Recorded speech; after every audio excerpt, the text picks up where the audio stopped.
Bien, bonjour Julia, bonjour Christophe. Bonjour. Bonjour Steven, enchanté d'être avec toi ce matin. Bah écoutez, c'est moi qui suis ravi de pouvoir partager ce petit bout de chemin avec vous. Alors pour vous présenter un peu, vous êtes quelque part, comment on pourrait vous définir? Aventurier, globetrotter, électron libre, voyageur? Ouais.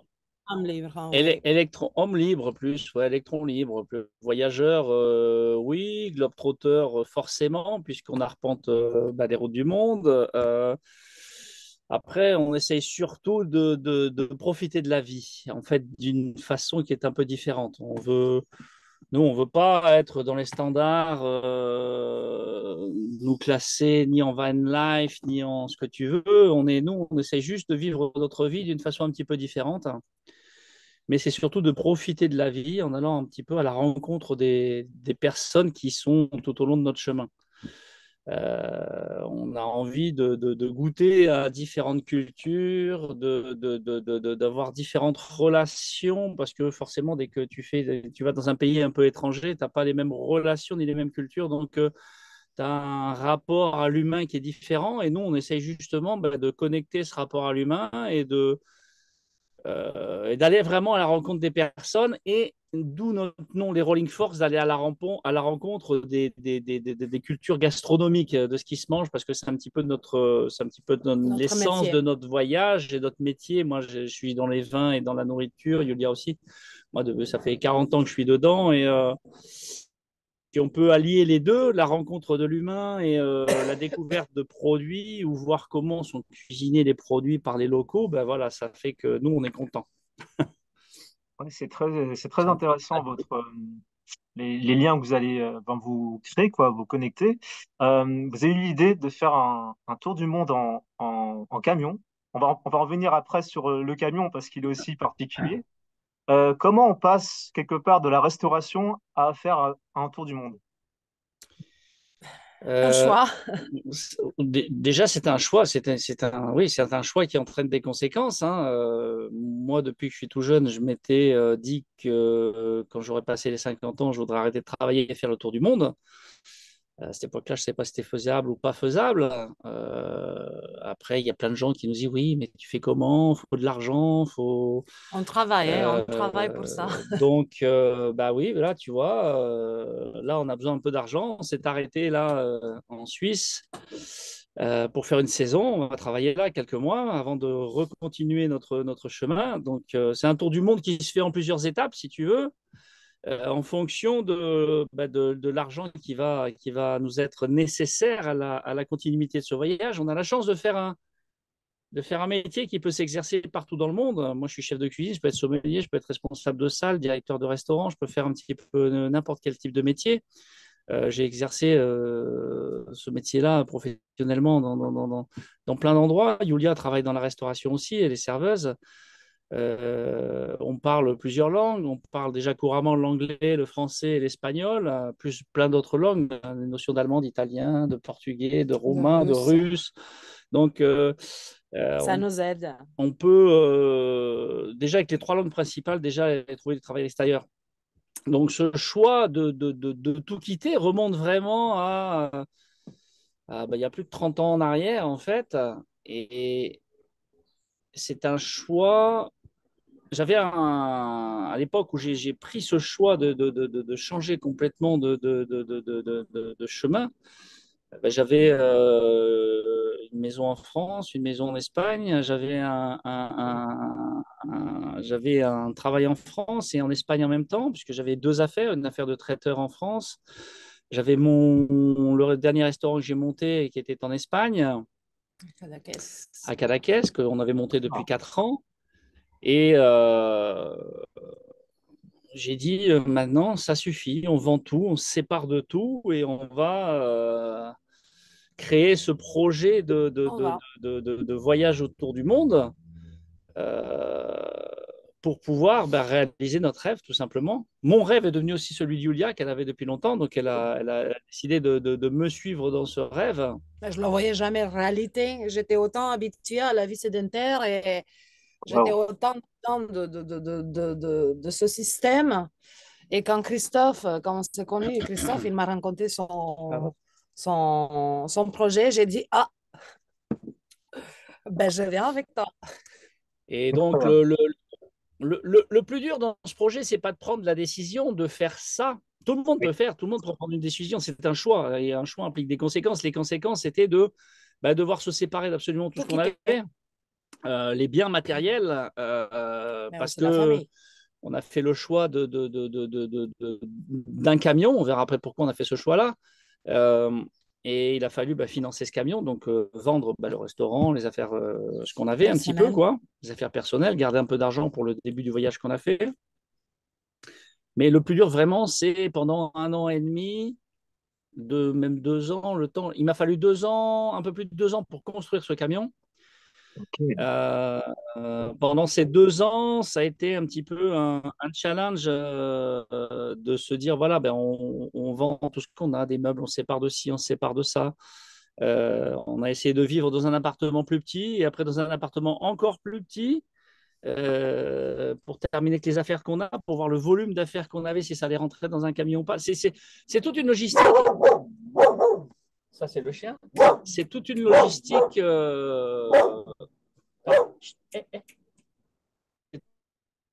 complètement différente de vivre avec très peu de choses en fait. On n'a pas une remorque derrière le camion pour porter notre vie entière, donc il faut qu'on prenne l'essentiel. Quand j'ai fait ce choix, moi, j'avais jamais non plus eu l'occasion de voyager dans Comme un ça. camping-car ou en tente ou comme ça. C'est une idée que j'avais. Donc, on ne sait pas vraiment ce dont on a besoin, ce dont on n'a pas besoin. Donc, on fait un choix de se séparer de beaucoup de choses, mais on fait aussi le choix de garder trop de choses au début. Euh, euh, et au fur et à mesure des années, on s'est séparé de tout ce qui ne nous servait pas, quoi. Maintenant, on est vraiment autonome dans nos affaires. On essaie de refaire un tri et Chaque année. donner nos affaires à chaque fois dans les pays où on peut. Là, on revient du Maroc, on a donné des affaires. Parce qu'on se rend compte au fur et à mesure que dans cette vie-là, on n'a pas besoin de choses futiles. C'est une vie qui va à l'essentiel. Tu as 2 t-shirts, 2 pantalons, une veste et un blouson pour le froid et un truc pour l'été. Et puis tu te rends compte que finalement, c'est toujours ça. Tu mets toujours les mêmes affaires. En fait, tu les laves, tu les mets. Et qu'en fait, on se contente de peu de choses. Et c'est là qu'on voit que notre société de consommation nous pousse tout le temps à aller vers de nouvelles choses. Et nous, on se rend compte que finalement, ces choses-là sont complètement futiles. Avec l'habitude et le voyage, on se rend compte que toutes ces choses deviennent de plus en plus futiles. Les marques, les distributions, l'obsolescence de produits, tout ça, ça devient quelque chose qui nous touche d'un peu plus loin maintenant. Parce qu'on est au contact de gens qui, eux, sont pauvres et qui n'ont rien. Et on se rend compte qu'eux, même s'ils n'ont rien, la plupart du Absolument. temps, ils ont la banane, ils ont le sourire toute la journée. Et que finalement, c'est peut-être ça le secret De la vie. de la vie et du bonheur. Alors, je ne vais pas dire que l'argent, ça ne fait pas le bonheur, hein, ça c'est sûr. Ceux qui veulent nous regarder, qui n'en ont pas beaucoup et qui sont en train de galérer tous les fins de mois, on comprend, hein, nous aussi on galère des fois. Il ne faut pas croire que parce qu'on est sur la route, on a un beau camion, on nous voit dans des voyages, il ne faut pas croire que des fois on n'est pas en galère parce qu'on fait très attention, on a un budget. Si on dépasse du budget, des fois on est ric-rac. Là, il fallait qu'on remonte travailler en urgence, parce que notre compte en banque était vraiment en limite 0, 0, 0. Et on se disait, si on fait plus de kilomètres, on ne va pas y arriver. Attention, attention. On a mangé un peu des pâtes pendant une semaine, là, le temps d'arriver, de trouver le travail. Mais c'est comme ça, c'est la vie, ça ne nous gêne absolument pas. C'est un choix qu'on a fait et On fait avec, on hein. assume et on fait avec. Hein. Il n'y a absolument aucun souci. C'est justement ça qui fait que l'aventure est pleine de rebondissements, quoi. Donc, et c'est aussi ça qui, au travers de nos aventures, les gens peuvent comprendre que tout est possible. Oui. Toutes les aventures sont possibles et c'est pas parce que vous prévoyez un gros budget que votre aventure sera mieux. Je connais des gens qui ont voyagé, qui ont fait le tour du monde. Il y a une famille qui s'appelle la Zap Family, Oui, qui sont une famille qui viennent d'Amérique du Sud avec ça, leur vieille ça fait voiture. des années. Ils ont, oui, 22 maintenant ans. ça fait plus de 20 ans. Ils ont quatre Ouais, je crois que enfants c'est qui plus. Ouais. au nom Dans des tous quatre les continents. continents. les a rencontrés plusieurs fois, c'est pour ça que je me permets. Nous, on les a rencontrés, on a parlé avec eux plusieurs fois. Et ils ont démarré réellement leur voyage que lorsqu'ils avaient plus d'argent. 3 000 € dans la poche. Intéressant. Bon, maintenant, c'est devenu. Maintenant, bah, en fait, c'est ça. Ils avaient un petit pécule, ils ont commencé le voyage et ils sont arrivés au bout d'un moment, ils n'avaient plus d'argent. Ils se sont dit, est-ce qu'on peut vraiment continuer à voyager? Et ils ont essayé de continuer le voyage sur la générosité des gens. Et le travail. Parce qu'on se rend compte que les gens peuvent être généreux aussi avec vous. Nous, on se rend compte, hein, il y a plein de gens qui nous donnent des choses à manger, à boire. C'est Comme les une bienvenus. question d'ouverture d'esprit, en fait. Il faut s'ouvrir aux gens et les gens vous le rendent vraiment. Euh, Souvent, nous, on ne demande rien, mais les gens viennent spontanément nous donner des fruits, des légumes, des choses, parce qu'ils sont contents de nous faire découvrir leur pays. Ils sont contents qu'on soit chez eux et pour nous remercier d'être là, ils nous donnent des choses. Mais c'est sympa, c'est super chouette, c'est des moments géniaux, c'est des moments géniaux. Donc, voilà, le plus dur, c'était de se séparer, pour revenir au thème de la question, le plus dur, c'était de se séparer de tout ça. C'est un processus qui nous a pris presque 3 ans, le temps de la construction et de la finition du camion. Et Elle c'est s'habitue. vraiment ça, pour nous, qui était le plus dur. C'était pas le choix. Le plus dur, c'est de se séparer de tout ce que tu as. Une fois que tu es dans le camion, qu'on a mis la clé de contact et qu'on n'avait plus rien, C'est parti. on a eu vraiment un sentiment de liberté totale. Hmm. Et c'est ça qui fait que je pense que l'aventure peut vraiment prendre le pas, parce D'accord. qu'on avait plus de pied à terre réellement et on se sentait vraiment libre d'aller où le vent nous poussait, quoi, finalement. Ouais, en fait, Le c'est plus, camion plus nous tu a... es en mouvement et plus tu es dans une forme d'inertie, donc tu avances, quoi. Et plus C'est tu ça, hein. réfléchis, ça te paralyse, en fait. Parce que là, émerge la En peur, fait, c'est ça, plein de choses. c'est ça. Là, tu n'as plus peur parce que du coup, tu te dis, ben, j'ai plus rien. Finalement, tout est là. Donc, Oui. on ne peut qu'avancer. Allons-y. Maintenant, on y va. C'est parti. On roule. Alors, ça a mis à peu près un mois et demi dans nos esprits à gagner cette confiance de voyage, à se dire, waouh, c'est notre nouvelle vie. C'est comme ça que ça se passe maintenant. Euh, c'est normal, on a un a priori. J'ai dit, ah non, on a que ça. Ça fait quoi, 14 mètres carrés, le camion, tout cassé. Et finalement, on s'habitue jour après jour à avoir un jardin qui est gigantesque et dont on peut profiter réellement, quoi, et d'avoir cette posée où on veut, de rencontrer des. Voilà, c'est ça, c'est au fur et à mesure, la confiance grandit et au jour d'aujourd'hui, ça fait 3 ans vraiment qu'on est à temps Sur la complet dans le route. camion et sur les routes et on n'a absolument pas du tout envie de refaire machine arrière. Alors, du coup, par rapport au Ah, camion, il fonctionne à l'huile de ouais. friture, de ce que j'ai vu. Euh, Alors, tout alors, à fait, tout pourquoi à ce fait. choix? Pourquoi ce choix? Alors, le choix, c'était d'avoir déjà, quand on a choisi de prendre un camion, c'était parce que, justement, on voulait garder quand même un petit confort. C'est notre maison autour du monde, donc on voulait quand même, si on va dans des contrées où il fait pas très très beau, où voilà, c'est un peu compliqué, la météo, le froid, etc. On s'est dit qu'on voulait quand même avoir un point de repli qui soit quand même assez sympa. Donc, on a choisi le format d'un camion. On n'a pas pris un camion trop gros non plus. Il y en a qui ont des très gros camions d'expédition. Nous, on a pris Ah un oui. camion avec une longueur totale qui fait 7 mètres. Donc, 7 mètres, c'est encore très, très accessible comme taille. On peut aller dans beaucoup d'endroits. C'est assez facile de manipulation. Mais il mange. Mais voilà, quand on a un camion, on se dit, ben, forcément, c'est lourd, c'est un poids lourd, donc ça va entraîner un coût supplémentaire Il de, boit. de, de, de gasoil. Il a soif, le petit. Donc on avait choisi déjà un camion ancien. Il fallait un camion qui puisse être réparable partout dans le monde, donc sans trop d'électronique, sans trop de. Parce qu'après, une fois qu'on passe certaines frontières, ben, forcément, il n'y a plus les garages attitrés au nom des marques, etc.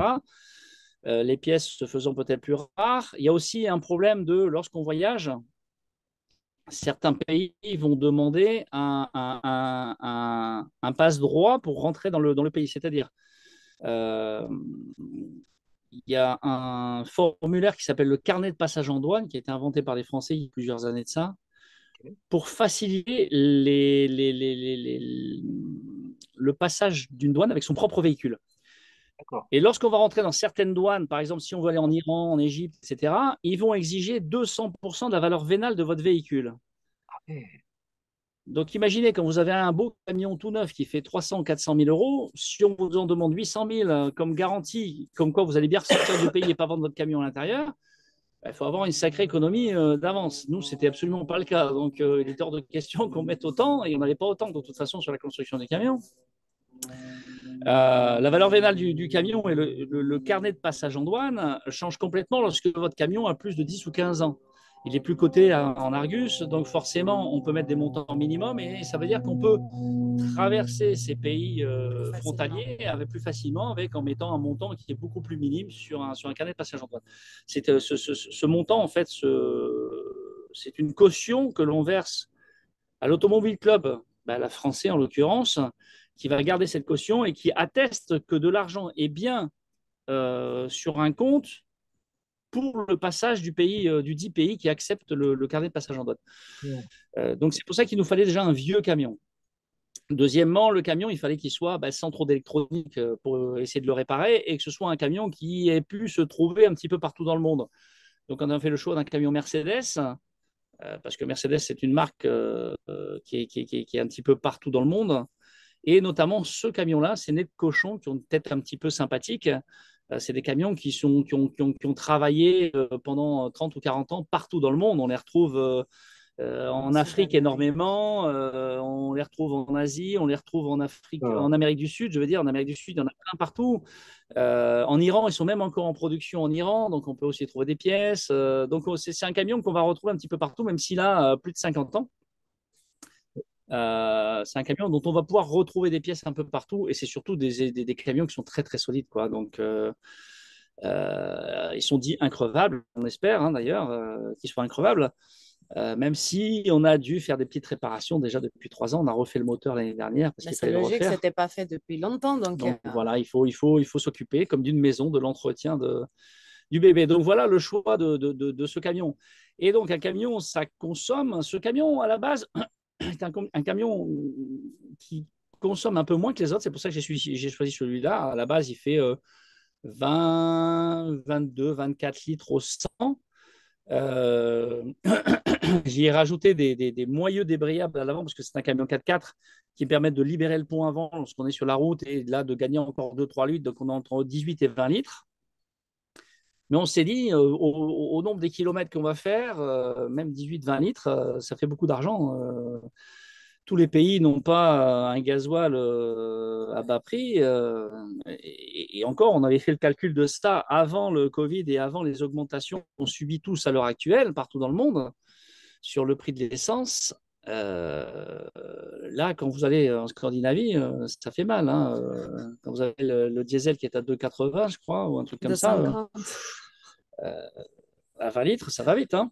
Le prix du kilomètre, il augmente grandement. Donc, je me suis dit, qu'est-ce qu'on peut faire pour essayer d'économiser de l'argent sur ce poste. Et j'ai vu, en regardant sur des forums, j'ai rencontré en cherchant ce type de camion un Africain du Sud, Marc Sanson, qui a fait une aventure qui s'appelle Africa Clockwise, qui a ok. fait le tour de l'Afrique avec un camion similaire au nôtre Ah oui, et qui ne roulait uniquement avec de l'huile de friture. d'accord. Et je me suis dit, pourquoi on ne pourrait pas faire pareil finalement? Donc je me suis renseigné, j'ai cherché des forums. En France, il y a des bons forums là-dessus d'ailleurs. Savoir qu'est-ce qu'il faut faire, comment on peut le faire, est-ce qu'on a le droit de le faire. Alors on n'a pas le droit de le faire dans tous les pays, même s'il y a une loi européenne en Europe qui nous autorise à rouler à l'huile. Malheureusement, tous les pays ne l'acceptent pas.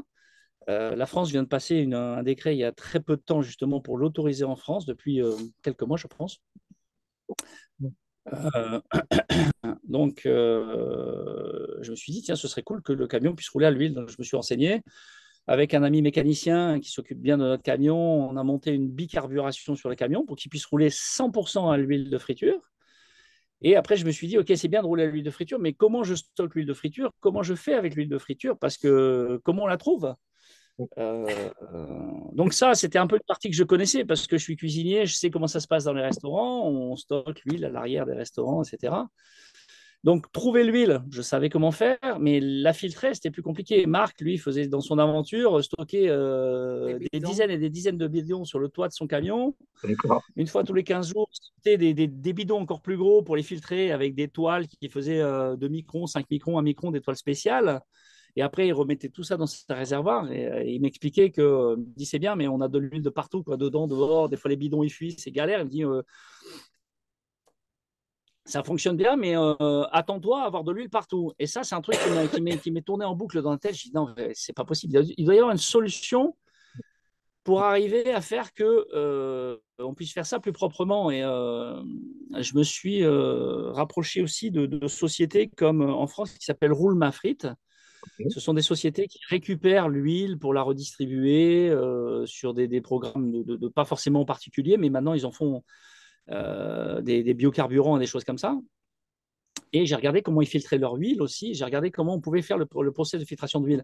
Donc, eux, c'est plus facile. Quand on est en statique, il suffit de faire décanter l'huile.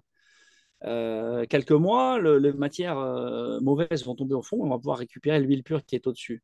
Mais moi, je dis, je peux pas, je suis en mouvement, je vais récupérer de l'huile qui est pleine de frites, de saucisses ou de ce que tu veux chez les restaurateurs. Il faut que je trouve un moyen de le faire.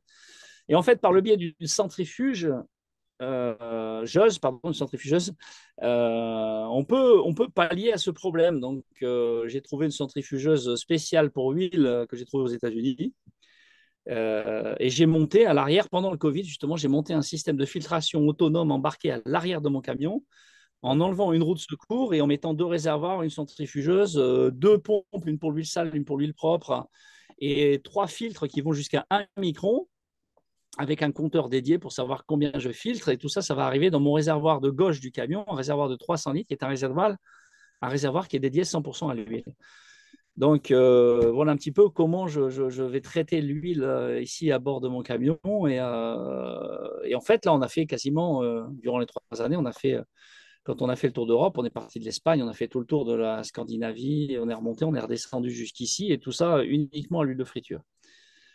Il faut dire Et qu'on démarre au gasoil et on arrête au gasoil. c'est ça. D'accord. Ça implique rouler à l'huile, ça implique qu'il faut démarrer. L'huile étant un peu plus épaisse que le diesel, il faut euh, chauffer le moteur, rouler pendant 3-4 km avec le diesel. Une fois que le moteur est chaud, j'ai des petites pipettes sur lesquelles je peux passer de l'un à l'autre comme je veux à l'intérieur du camion.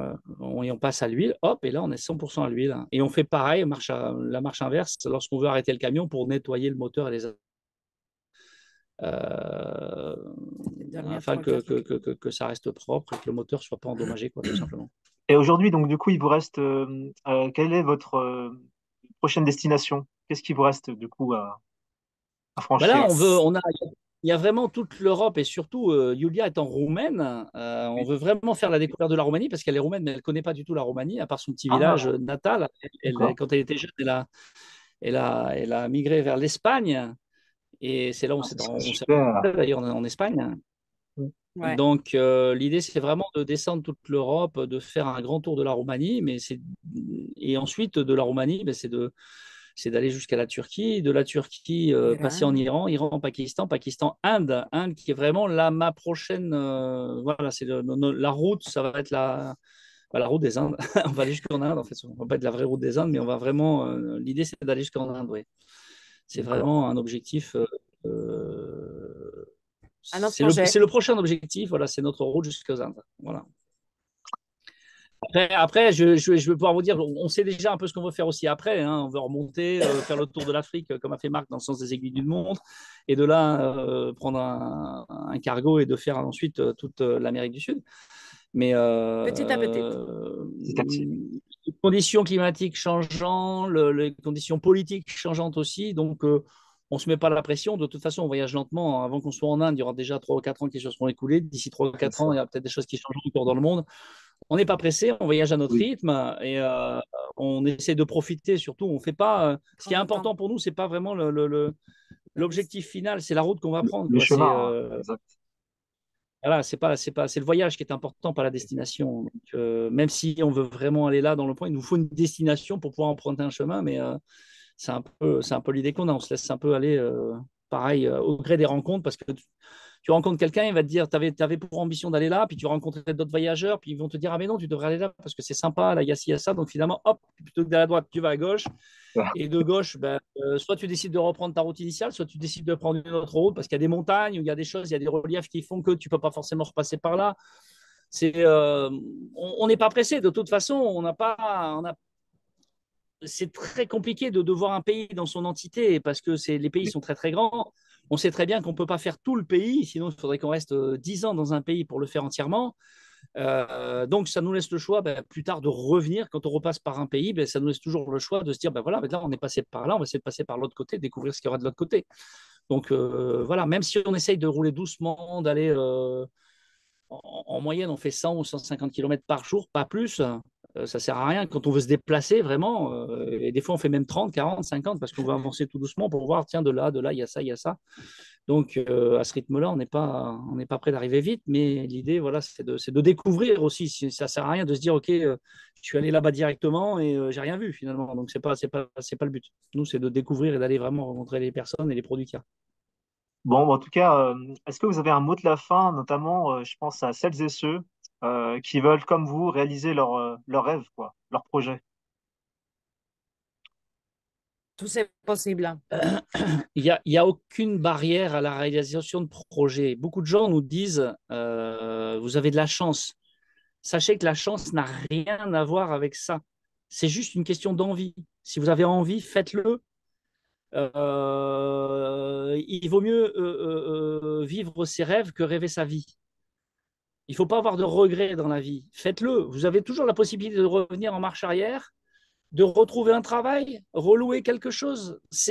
On peut trouver du travail partout dans le monde. Nous, on est arrivé là, on s'est dit tac, tac, tac.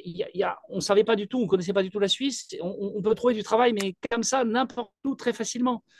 Il suffit d'avoir envie, c'est tout, c'est une envie. Voilà. Il faut avoir envie.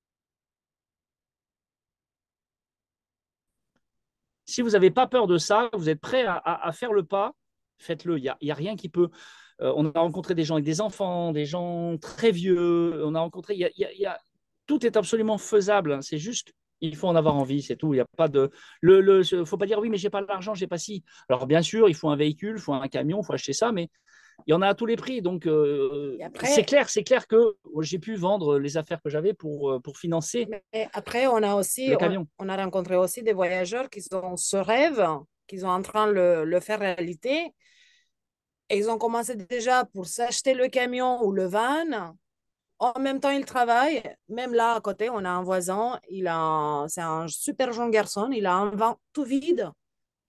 Mais il se l'a acheté. Il travaille. Et postérieurement, quand il va finir le Voilà, travail, petit à il le petit, il le construit. construit. Mais il est déjà dedans parce qu'il veut Oui, déjà être dedans et s'adapter à cette vie. c'est ça. Alors voilà, on peut toujours acheter un Il ne faut véhicule, pas avoir peur. un petit Oui, véhicule, le retaper, puis après, on prend un autre, un plus gros, un plus grand. Il n'y a pas de.